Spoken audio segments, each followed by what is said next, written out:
If you've been here for any amount of time watching my videos, you know the number one service I talk about all the time that personal chefs do in a personal chef business is personal chef services, AKA also known as regularly scheduled weekly meal prep services, right? Well, today, let's talk about other things you can do in your business to make even more money and be profitable. Today, you're going to learn over a dozen different services, 20 different services that you can do in your personal chef business besides weekly meal prep, even though that is and always will be my number one favorite. Hey there, Chef Shelly here. I help passionate cooks start a personal chef business so that you can get paid to do what you love and have fun cooking for clients who love you, love your food, all while working when you want, doing what you want, whether that's weekly meal prep services or the other 20 we're going to talk about today. If that's something you're interested in, you can go to the link in my description and get my free guide on how to do weekly meal prep services for clients.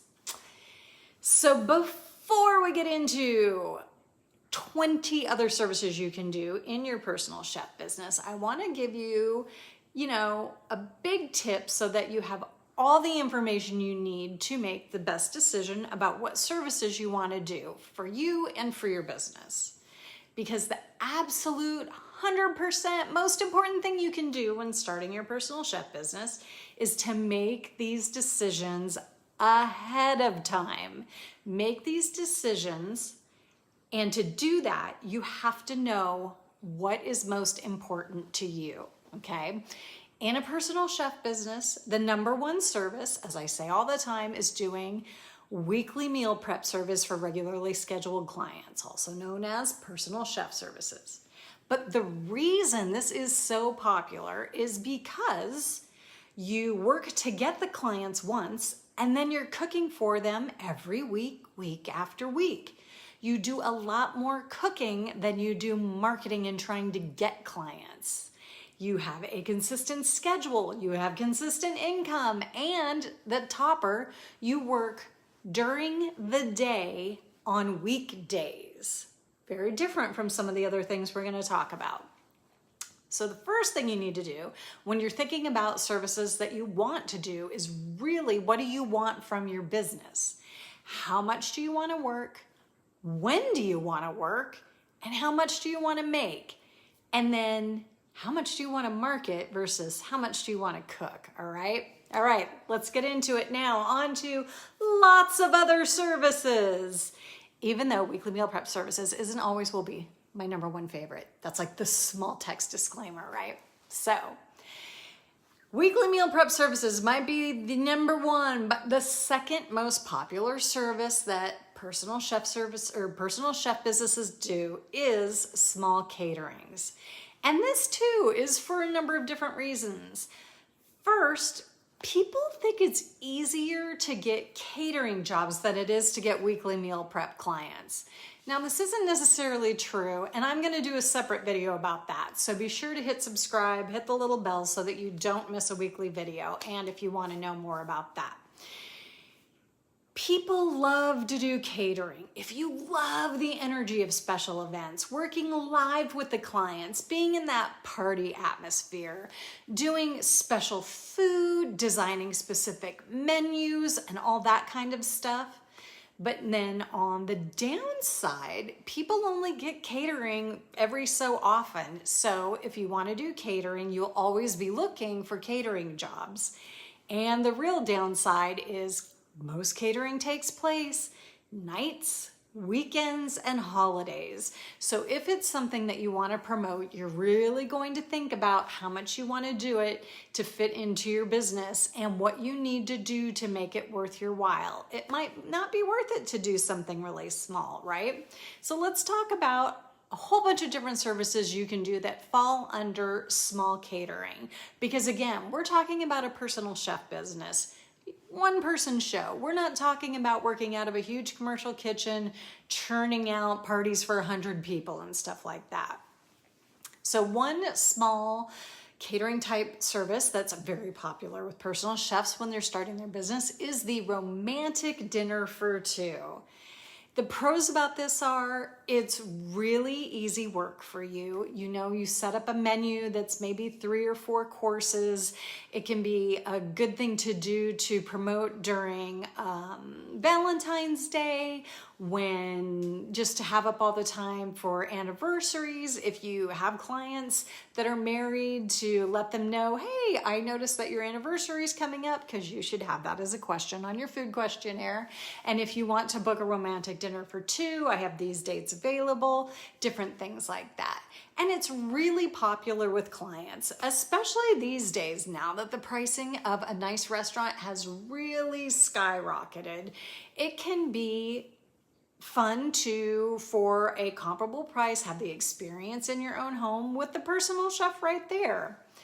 Now, the downside of this, of course, like I said before, nights and weekends probably, but other than that too, it can be tough to price this right where it's still appealing to clients, but you're still making it enough money to make it worth doing the planning, doing the prep, doing the cooking, being on site, doing the serving and cleaning, which isn't something that you have to do when you're just doing weekly meal prep services. So you have to make sure you're pricing that to make enough profit to make it worth your while. Number 2, the seated dinner party, right? This is similar to that, more people.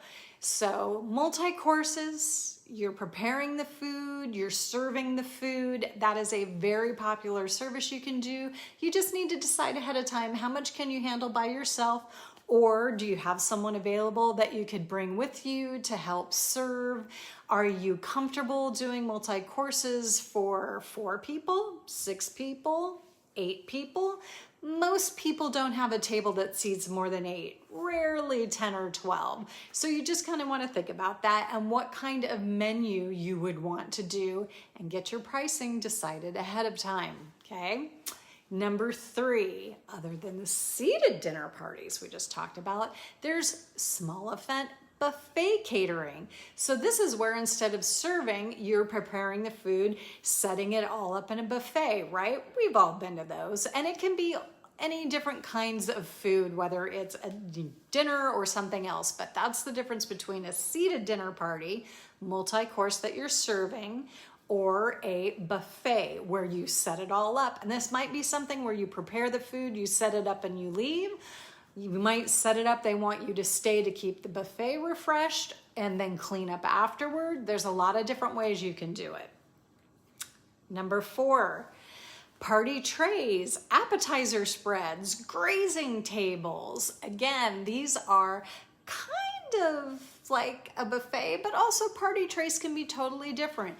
They might want you just to come prep the food for their party and put it in the fridge, and then they're going to set it up, or they're going to do whatever. Or they just want you to set it up as a grazing table, not even a buffet. Because again, sometimes buffets have chafing dishes and things like that. So this would just be a lot simpler service that you could provide. Number 5, you could do corporate lunches like we talked about. A lot of those catering services are nights, weekends, holidays. Corporate lunches obviously take place during the day at lunchtime, or even if it's not companies, maybe clubs that have their meetings around lunchtime. And again, this might be a buffet set up for a hot lunch. It might be box lunches, anything like that. Number 6, speaking of lunch, let's talk about brunch. You could offer a whole service of brunch catering for ladies who are just getting together, for bridal showers, for anything like that. And I don't think actually it should be separate, but it made me think of that when we're talking about bridal showers and stuff. That also might be an evening cocktail party, which is coming up next now that I think about it. But it could also be afternoon tea, which is a very different, same thing. It could be set up on a buffet, or it could be more served or on individual tables, but that's more different kind of in the theme than necessarily the service, right? So as I just mentioned, number 7, cocktail party. This can be really fun too, where you're doing something like maybe you're doing past hors d'oeuvres and you're having someone else help you. And again, it could just be something in the evening. It could be more like what we talked about with a buffet, or setting up trays for them and leaving, or past hors d'oeuvres, where maybe you're going to include another server in your service. Number 8, speaking of cocktail parties, holiday parties. This is something you'll really want to think about. Do you want to work during the holidays? How much are you willing to work during the holidays? What kind of holiday parties would you want to do? If you love doing this kind of thing and setting up those special menus and stuff, I'm not going to lie, this can be extremely lucrative. Again, you'll just want to think ahead of time. How much do you want to work? How is that going to fit into your business? Let's see. So all of that kind of fell under the catering milieu, right? So let's talk about another sort of umbrella, and this is probably the 3rd most popular service that personal chefs do in their business, and that is cooking classes, teaching cooking, and that's whether it's in real life or online, right? So number 9, you could do private cooking lessons one-on-one with someone. Again, could be online or in person. Maybe they want to learn a certain technique or a certain type of food or basic cooking skills, and you could offer lessons on that. Or number 10, cooking demonstrations. This is where they're not actually participating in it, but you're standing in front, maybe in front of a group, and demonstrating how to cook the food. And then maybe at the end, they enjoy eating what you've prepared. And that could be demonstrating anything from how to do meal prep service, and then they get to eat it, or again, a certain style of food, a certain, a whole 3-course dinner party or different menu. Those can be a lot of fun to do too. And it's easy for you just to do a demonstration. If you want to get a little more advanced, there's number 11, which is group classes. Now, this would be something more where you're working with the group hands-on, you're dividing them up into smaller groups. This can be great for anything from a group of friends that do a dinner club could have this, and you can do it as a competition, or just set it up. Each team does a certain course and you're kind of managing it, and then it all comes together at the end. There's a lot of fun you can do with that, or even as a corporate team building. That might be something that a company is interested in hiring for you. And now we're going to move into the sort of different things that you can do as services outside of weekly meal prep and catering and teaching, which are the top 3. Let's get into some stuff that's a little bit different. I talk to a lot of people who do custom vacation packages.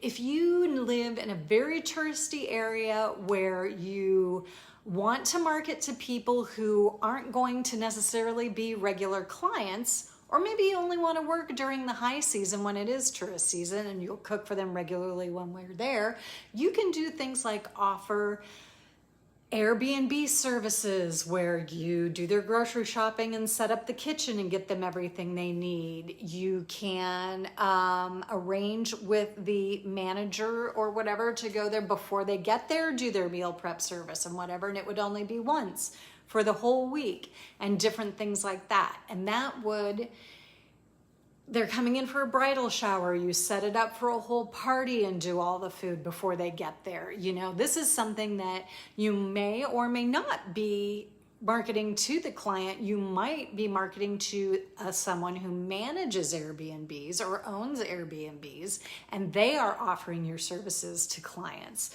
So that can be something you could explore, what you could do for them and how you would run it.